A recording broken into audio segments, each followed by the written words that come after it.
আসসালামু আলাইকুম viewers, welcome to my memes cooking.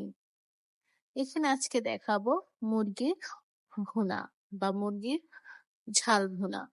আমি এখানে হাফ কেজির মতো মুরগি নিয়ে নিয়েছি, ফার্মের মুরগি। আর এখানে আমি পেঁয়াজ বেরেস্তা করছি।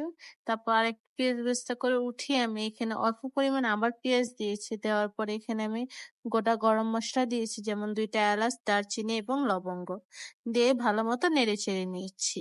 এখন আমি এই মুরগির মেইন মশলাটা এখন বানাবো। দেখেন, ফার্স্টে আমি এখানে আদা রসুন নিয়েছি এক চামচের মতো। তারপর দিয়ে দিব হলুদ গুঁড়া 2 চা চামচের মতো।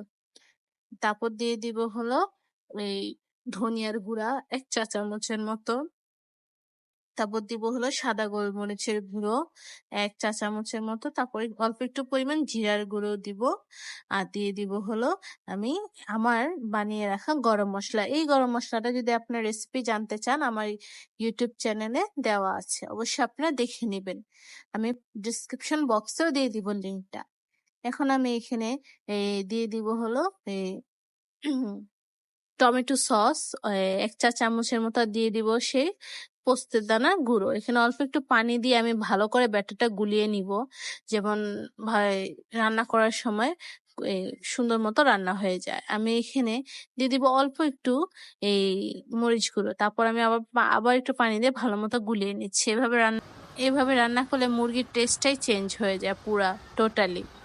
তো আমি সেই পেঁয়াজের মধ্যে আমি সব মশলাগুলো ঢেলে এখন আমি নেড়ে চেড়ে নিব ভালো মতো। নেড়ে চেড়ে নিব যেন লেগে না যায়। অবশ্যই এখানে আপনারা চুলার ফ্লেমটা একটু কমিয়ে রাখবেন।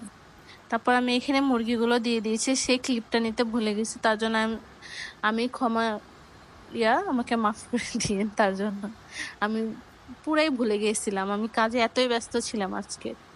তো আমি এখানে মুরগিগুলো দিয়ে সে বেরেস্তাগুলোও দিয়ে দিয়েছি। আর এখানে আমি পরিমাণ মতো পানি দিয়ে দিয়েছিলাম। দিয়ে এখন আমি ভালো মতো নেড়ে চেড়ে নেবে, ঢাকা দিয়ে ঢেকে দিব।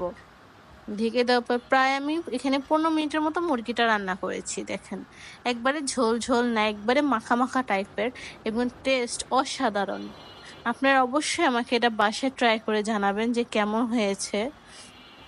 আর দেখেন কি সুন্দর একটা কালার আসছে, কি যে টেস্ট হয়েছে। এখানে আমি কোনো আলাদা মানে কি বলবো আমি আপনাদেরকে, আপনারা অবশ্যই বাসায় রেসিপিটা আমাকে জানাবেন কেমন হয়েছে। আর বাসায় ট্রাই করবেন এবং আমার চ্যানেলটা সাবস্ক্রাইব করতে ভুলবেন না। আসসালামু আলাইকুম। আপনারা কে কোথা থেকে বলছেন অবশ্যই আমাকে কমেন্টস করে জানাবেন আপনাদের মিমস কিচেনে।